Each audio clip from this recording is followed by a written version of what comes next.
Kahit hindi nakita ay alam ni Angela. Inihatid siya ng tanaw ng kanyang ina hanggang sa makalabas ng covered court. Naramdaman niya yon at nawala lamang ang pakiramdam na may nakatitig sa likod niya nang mawala na siya sa paningin nito. Pinagmasdan niyang 2 palapag na ancestral house habang walang pagmamadaling naglalakad sa hardin na nagbukod sa pribadong bahaging iyon ng resort mula sa pampubliko. Niluma na ng panahon ng bahay Kastila, inulan, binagyo, kung ilang beses na rin napalitan ng mga kapis na bintana, ang pintura, ang ilang bahagi ng bubong. Ngunit ang mga alaala ng mga pangyayaring naganap doon ay nanatiling sariwa sa kanyang isipan. Sa bahay na yun siya nagkaisip at lumaki. Pag-aari pa ng mga magulang ng kanyang lola Soledad ang bahay Kastila, kaya ang kabataan niya ay sagana sa mga sinaunang kwento na ibinabahagi sa kanya ng abuela. Sa kanyang imahinasyon nakita ni Angela ang magagarbong okasyong idinadaos doon ng kanyang great-grandparents. Nagkabuhay sa isip niya ang mga mestizo at mestisang nagpanhik-panaog doon. At sa bakuran ay tila nakita niya mga karawahe at kalesang hila-hila ng mga kabayo. Ngunit sa kabila ng magagandang alaalay nandoon din ang mga skeleton sa closet. Ang mapait na alaala sa nakaraang ayaw niyang patahimikin at ang lahat ay may kaugnayan kay Danny. Tinigil niyang pag-aalala sa nakaraan ng marating ang balkonaheng nakaangat ng 4 na baitang mula sa lupa. Ang paghakbang ng mga paa niya sa bawat baitang ay tila nagpapaalala sa kanyang nandun siya sa kanyang tahanan. At hindi ba dapat ay masaya siya? Ngunit ano yung nararamdaman niya? Takot, pag-aalinlangan? Nang itulak ni Angela ang malapad na pinto'y kinailangan pa muna niyang huminga ng malalim bago tuluyang pumasok. Ang amoy ng kalumaan na sumalubong sa kanya ay parang halimaw na anumang sandali ay nakahanda siyang sakmalin. Habang sa isang sulok ng isipan niya nagugumuhit, ang munting tinig nagsasabing kailangan niyang labanan ng takot dahil yun lamang ang susi upang makamtam niyang katahimikan. I must listen to that voice, sabi ni Angela sa sarili ng humakbang patungo sa hagdan. Kailangan ko maging matapang. Nagsimula siyang pumanhik sa hagdan sa kilos na tila slow motion. Ang mga mata niya ay napako sa portrait ng kanilang pamilya na nakasabit sa dingding sa tapat nun. Nangabay siya sa katangan ng balustre nang makaramdam ng uneasiness. May kung ano siyang naramdaman na hindi niya mawari. Isang kakaibang lakas na hindi niya alam kung saan ang galing. Kasunod nun niyang pamilyar na tinig na isang lalaki. Nangigipos po siya kasabay ng marahang paglingon. Hindi siya nagkamali. Hindi siya pinaglaruan lamang ng pandinig niya. Nandoon at nakatayo sa makababa ng hagdan si Danny. Sa ilang sandali para bagang tumigil sa pag-inog ang mundo, maging ang hangin ay tila biglang naglaho sa alang-anga. Kung mayroong buhay sa paligid ni Angela ng mga oras na yun, ay sila lamang dalawa ni Danny. Pinagmasdan niya ang lalaki at hindi niya maiwasang ikumpara si Danny na nasa harap niya ngayon sa Danny na nakilala niya noon. Nag-mature ng lalaki sa nakalipas na mga taon. Higit itong naging guwapo at matipuno, mababa ka sa tindig na may sinasabi na ito sa buhay. Kung noon ay t-shirt at kupas na maong ang laging suot ni Danny, ngayon ay naka-long sleeves at kurbata to. Ipinailalim sa suot na asul na Amerikana. Ang dating sapatos na goma, ngayon ay isa ng makintab na leather shoes. Naisip niyang siguro'y kagagaling lamang nito sa courtroom. Ipinagtatanggol ang isang suspect o biktima. Sa kabuuan ay larawan ito ng isang kapitapitagang abogado at tsak ni Angela na ang karisma nito sa loob ng courtroom ay nag-extend sa mga babae. Marahil marami na nagdaan sa mga kamay nito bukod sa kanya. Ang isiping minsan siyang naging alipin ng pag-ibig nito ay naghatid ng pamilyar na kilabot sa kanyang gulugod, na yung kanyang lalamunan sa sensasyong sumisigid sa kanyang kalamnan. Diyos ko, nagkamali siya. Ngayon niya napatunay hindi pa rin nawawala sa kanyang sistema ang passion na noon ay naramdaman niya para kay Danny. Sa muli niyang pagkakita sa lalaki muli ring nabuhay yon. Ngunit bago pa siya madaig ng kanyang nararamdaman ay sinupil na ni Angela ang kanyang damdamin. Hindi niya tinuruan ang kanyang sarili kung paano magpakatatag upang matalo ng kanyang puso sa isang iglap lamang. Napabuntong hininga siya, pinalis ang imahe ni Danny sa kanyang isipan. Sa nakakabinging katahimikan ay tila narinig ni Angela ang pagtibok ng kanyang puso at walang ritmong pagpasok at paglabas ng hangin sa baga niya. Lahat-lahat ng mga oras na yon ay nawala sa tamang siklo. Nagbalik lamang sa normal, yung normal ng matatawag ang sitwasyon ng basagin nito, ang katahimikang namamagitan sa kanila. Welcome back, Angela. Anitong hindi inalis ang pagkakatitig sa kanya. Masyadong kaswal ang tono ni Danny na nais niyang isiping palabas lamang ang pagiging kalmante nito. Na maaaring sa likod noon ay nararamdaman din nito ang pananabik na hindi niya inakalang mararamdaman pa niya. Nagsimula itong humakbang papanhik sa hagdan habang magkahinang ang kanilang mga paningin. Kapansin-pansin ng kalungkutan, malinaw na masasalamin sa nangungusap na mga mata nito. She was tongue-tied. Ang isip niya nagdidiktang wala siyang dapat sabihin sa lalaki. Na isa lamang itong aparisyon na sa katagalan ay maglalaho. Ngunit hindi niya may tatatuang ang aparisyon na yon ay dugot laman ang humihinto sa isang baitang mula sa kinatatayuan niya. Sa distansyang nakapagitan sa kanila'y nalanghap ni Angela ang pabango ni Danny. Pakiwari niya isang sanggol ang nasa kanyang harapan. Minsan pa siyang napabuntong hininga. You look great. Anditong patuloy sa pagiging kaswal. Bagay sa iyong buhok mo. Komplemento ba yon o wala itong masabi? Thanks, sagot niya bago umakmang tatalikuran na to. Not so fast, Angela. Sabi nito tinawakan siya sa baraso. Tila galit ito't ebidente yun sa mariing pagkakahawak nito sa kanyang galang. Kinontrol niyang kanyang emosyon, hindi niya dapat ipakita kay Danny na after all these years ay maepekto pa rin ang presensya nito sa kanya. She tried to appear calm. I need to rest, Danny. Kung may gusto kang sabihin ay may pagpapaliban pa naman siguro. Nakita niyang nagtimang mga bagang na lalaki. Marami akong gustong sabihin sa iyo, Angela. Marami akong katanungan na nangangailangan ng sagot.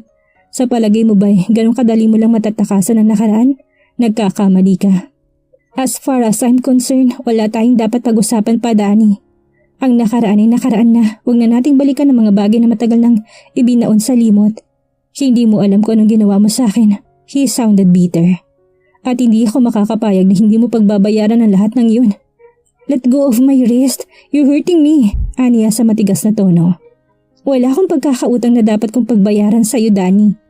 Kaya kung alam mo kung paano ako makakabuti sa ating dalaway, pabayaan mo na ako.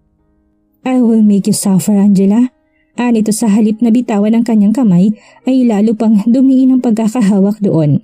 Sa isang iglap ay hinapit nitong bewang niya.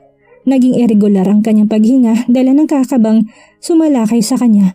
Ang pagdadaitin ng kanilang mga katawan ay nagdulot sa kanya hindi maipaliwanag na pakiramdam. Nagpumigla si Angela ngunit hindi niya nagawang kumawala sa tila bakal ng mga baraso nito. I will make you suffer till you beg me to stop. Bulong nito sa kanya ng mainit na hiningay pumapamaypay sa kanyang pisngi. But don't worry, Angela. I will make sure you love every minute of your suffering. Hindi mo alam kung ano sinasabi mo, Danny. Protesta niya. Tinipon niyang kanyang lakas. Muling nagtangkang kumawala sa pagkakayakap nito. This time, nagtagumpay si Angela. At bago pa muling magkaroon ng pagkakataon si Danny, nahawakan siya mabilis na niyang pinanhik ang natitirang baitang. Nakatapak ng mga paa niya sa ikalawang palapag nang muli itong magsalita. I can see that you're afraid. Bakit? Hindi ka ba pinatahimik ng iyong konsensya? May kahalong panguuyam ang tanong nito. Wala akong dapat katakutan, Danny. Aniya ng lumingon. Ngunit ang kalooban niya sumasang-ayon sa sinabi nito. Ibig niyang isigaw na natatakot siya, ngunit nananatili lamang yun sa kanyang isipan. Really? Gumisi ito ngunit higit na nangibabaw ang iritasyon sa tono. Yan bang natutunan mo sa 7 taong pamamalagi sa Amerika? Ang maging sinungaling? Kung natutuman ako magsinungaling ay may dahilan, Danny. Sabi niyang puno ng kahulugan. Dapat mong malaman na nagsisinungaling isang tao kapag kinakailangan kahit labag yun sa kanyang kalooban. Kailanman hindi ako naging sinungaling. Alam mo yan. Anitong may kalakip na panunumbatan tono. It was nice seeing you again, Danny. Pagtatapos niya sa usapan nang maramdamang walang kahahinatnan ng kanilang pagtatalo. Totoong pagod siya at nagsisimula na sumakit ang kanyang ulo sa mga paratang nito. Hindi mo kailangang muling magsinungaling, Angela. Mas matatanggap ko pa kung sasabihin mong hindi ka natutuwang muli ako makita. Mas malinaw na ngayon na mahihinigan ang galit sa tinig nito. Gusto niya sabihin nagkakamali ito ngunit alam din niyang may bahid na katotohanan na sinabi ni Danny. Natutuwa siyang muli itong makita, ngunit kaakibat din ng takot at kalungkutan. Minabuti niyang wag na lamang sumagot upang matapos na doon ang usapan. Nang tumalikod siya hindi na siya muli pang lumingon. Ang pagpasok ni Angela sa dati niyang kwarto ay katulad ng pagbabalik niya sa nakaraan. Kung anong ayos noon nang umalis siya ay nanatili pa rin ganoon.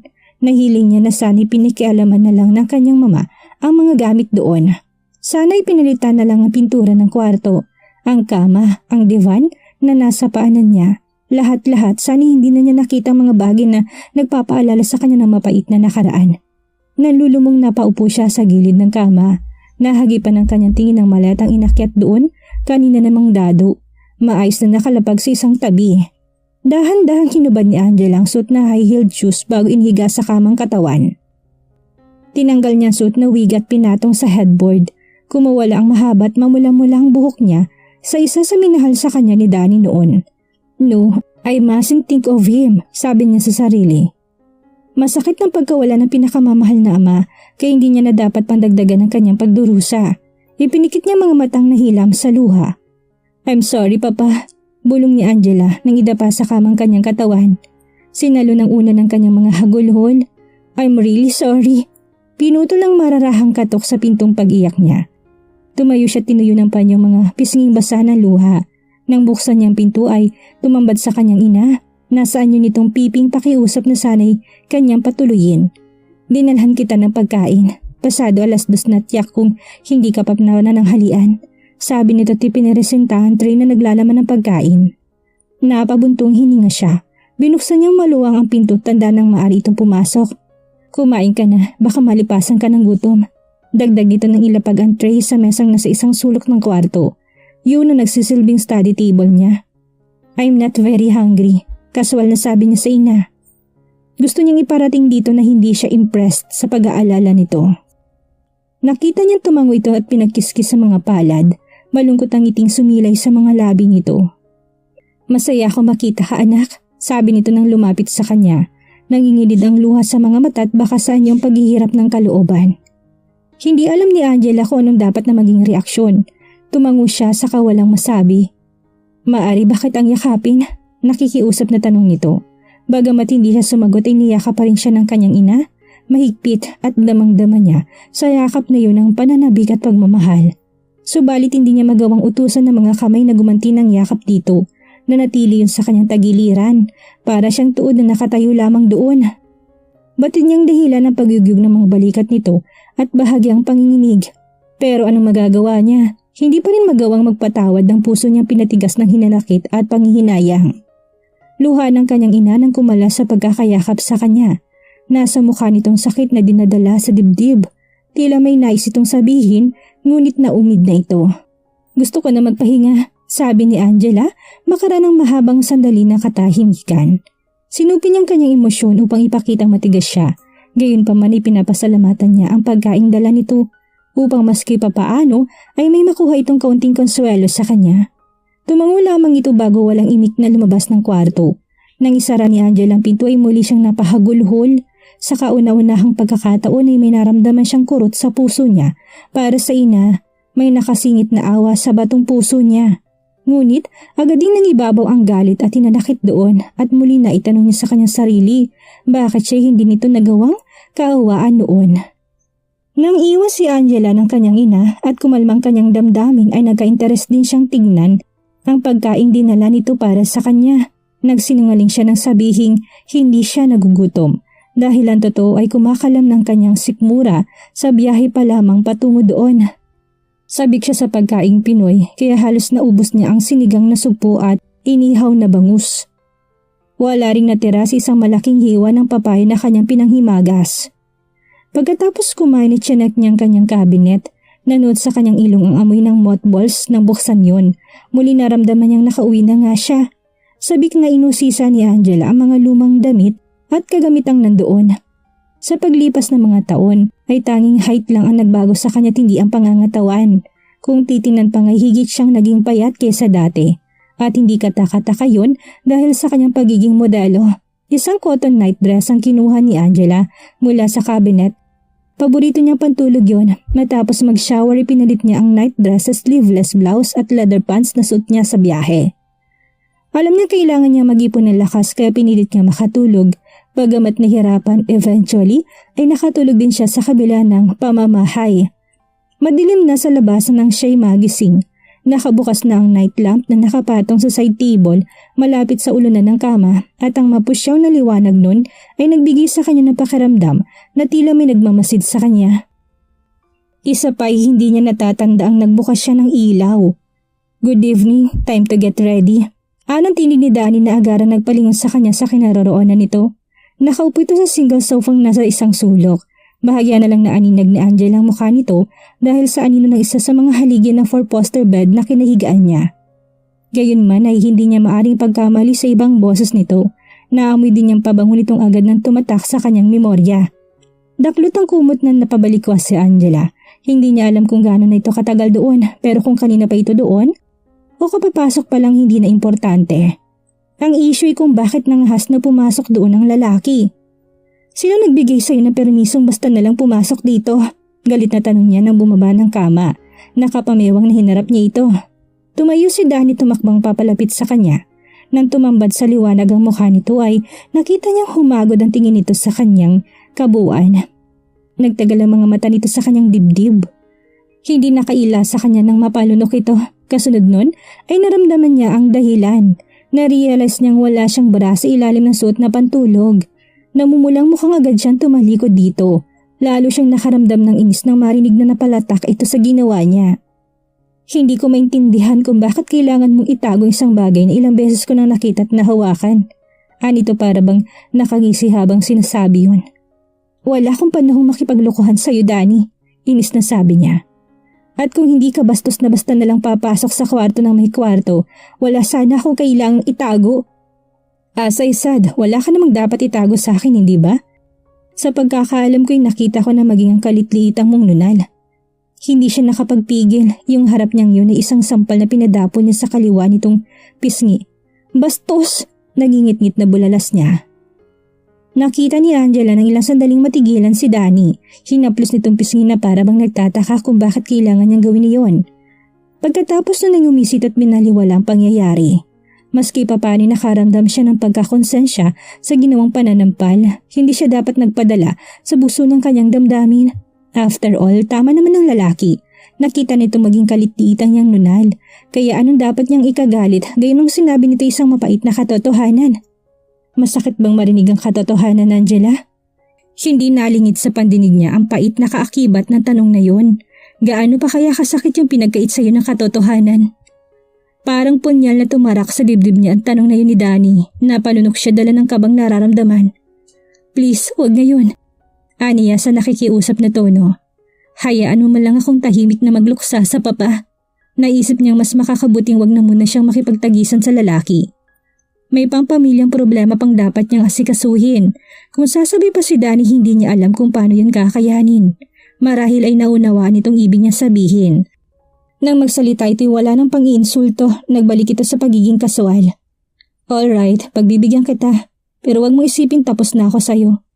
Sa narinig na pabuntong hininga si Angela, hindi niya alam kung dapat ipagpasalamat ang binigay nitong sandaling katahimikan. Gusto lang ipaalala sa'yo ni Lola Soledad na ngayon ang huling gabi ng lamay, ililibing na bukas ang papa mo.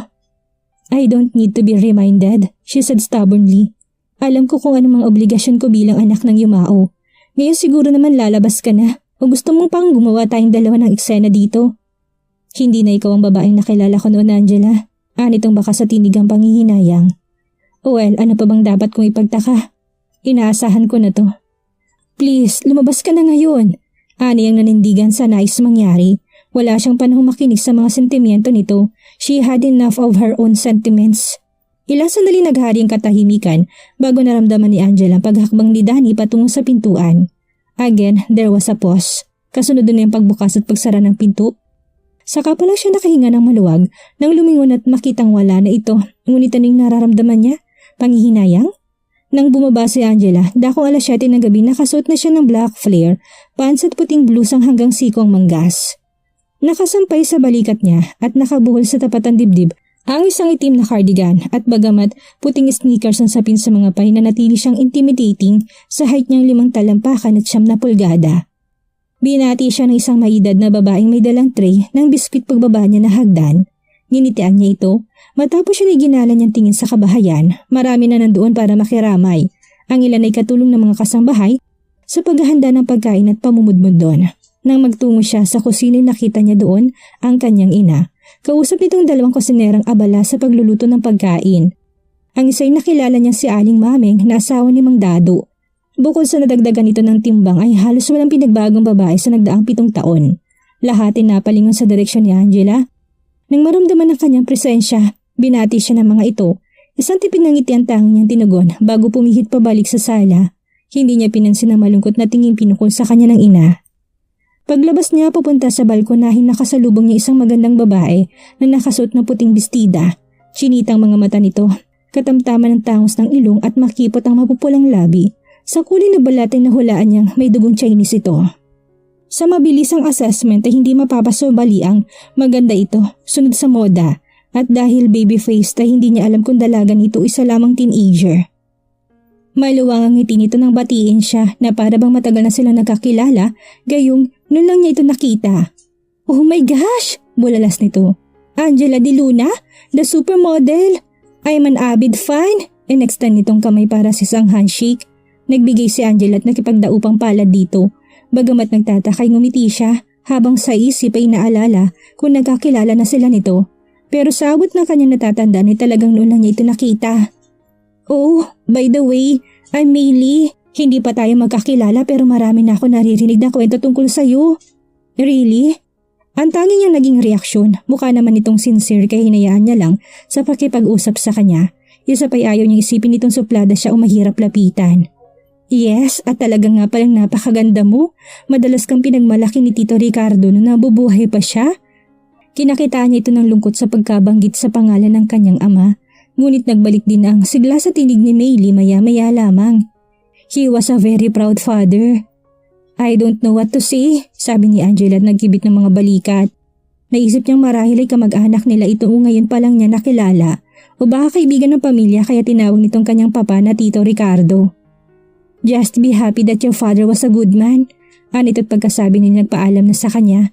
Nang makalayo sa kanya si Maylie ay lumapit naman si Mang Dado kasama isang malusog na batang babaeng sa tansya niya ay nasa 6 na taong gulang. Bilugan ang mga mata nitong unang mapapansin sa hugis puso mukha. Magandang gabi Angela, bati sa kanya ni Mang Dado. Kanina pa ako kinukulit itong aking apo, gusto ka makilala? Siya nga pala si Letlet, yung sinasabi ko sa yung tagahanga mo. Oh, sabi niya. Flattered sa nakikitang paghanga sa mga mata ng paslit, yumuko siya at kinamusta ito. Hello, Letlet. Hello po, Ate Angela. Nahiyang sagot nito. Pwede ko po ba kayong halikan? Kasi ang ganda-ganda niyo po. Oh, sure. Nilapit niyang kanyang mukha sa bata upang mahagkan nito. Napangiti siya nang marinig na matunog na halik na iginawad nito sa kanyang pisngi. Umunat siya't pinagmasdan ang mukha na Letlet. Habang nakatingala sa kanya, biglang napalis ang kasiyahang sandaling pumuno sa kanyang dibdib. Nahalinhan yun ng lungkot at panghihinayang sa isang napakahalagang bagay na nawala sa kanya. Siguro kung nabuhay lang ang kanyang anak ay kasing edad na nito. Pwede ba kitang isamang mamasyal isa sa mga araw na darating? Tanong ni Angela at muling yumuko upang haplusin ang pisngi nito. Sige po Ate Angela, gusto ko po, tuwang sagot nito. O halika na Letlet, iwan na muna natin ang Ate Angela mo at marami pa siyang dapat harapin. Ani ni Mang Dado at inakay ng apo pagdakay bumaling ito sa kanya. Maiwan na muna kita Ineng ha, naghihintay na sa loob ang lola mo. Ani itong sinulyapan ng pinagdarausan ng lamay. Nang tumango siya ay tumalikod ng mga ito. Hindi ko alam na mahilig ka pala sa mga bata. Anang tinig ni Danny na pumigil sa gagawin sana niyang paghakbang. Malinaw niyang nahimigan ang panunuyang kaakibat nun. Nang lumingon si Angela nakita niya nakatayo ito at nakatukod ang isang braso sa marmol na garden table. Ang suot nito ngayon na puting polo na pinaparagan sa halip na pantalong maong. Isang leather sandals ang pinalit nito sa suot na polished shoes kanina. Danny was oozing with sex appeal kahit ano pang suot nito. Hindi yun mapapasubalian. Hindi na rin siya nagtataka kung maraming babae ang nakahandang magpatira pa sa paanan nito. Isang sulyap lang na nangungusap na mga ngiti nito at isang ngiti ay sapat na upang magayuma ang sino man, including her. Sa katunayan, sa ilang saglit lamang na pagtatama ng kanilang mga paningin ay agad na siyang naapektuhan. Lalo pang bumilis ang pintig ng kanyang puso na magsimula itong humakbang papalapit sa kanya. Gayunpaman ay taas noong hinarap niya ang lalaki. Napakaraming lugar ng kanyang napuntahan, napakaraming nakaharap na mga tao. Hindi ang isang Danny Mendoza lang ang makakapagparamdam sa kanya ng intimidasyon. Muli kinontrol ni Angela ang kanyang emosyon. Kahit mga hulugan yun ang pabugal-bugal niyang paghinga dahil sa tinitimping damdamin. Kung sa bagay, patulin to. Ang mga tao may masamang layunin sa kapwa ay kadalasang nagaan yung tupa.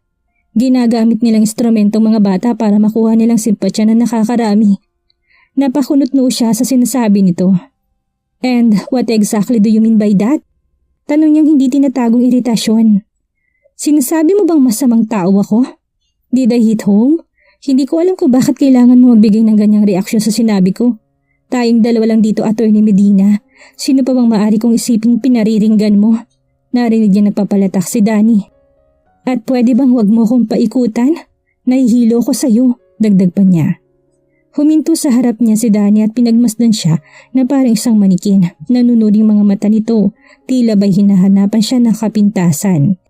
I wonder how many men have fallen under your charm, Angela.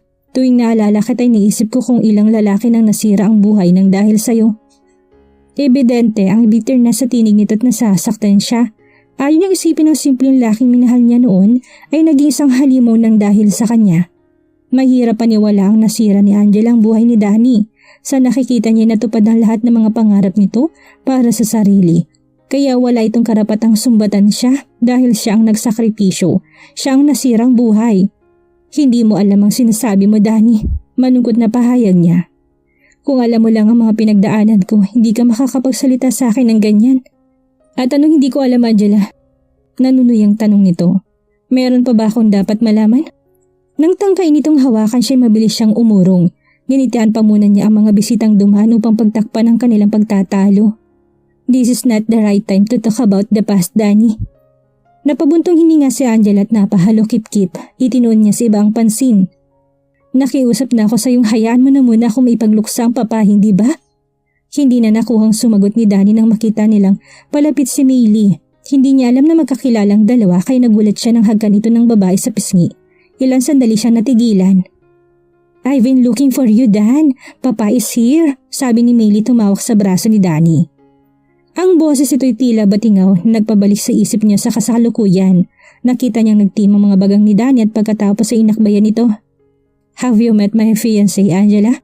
Tanong nitong nasa tinig ang pagmamalaki. Maang na napatitig siya sa mga ito.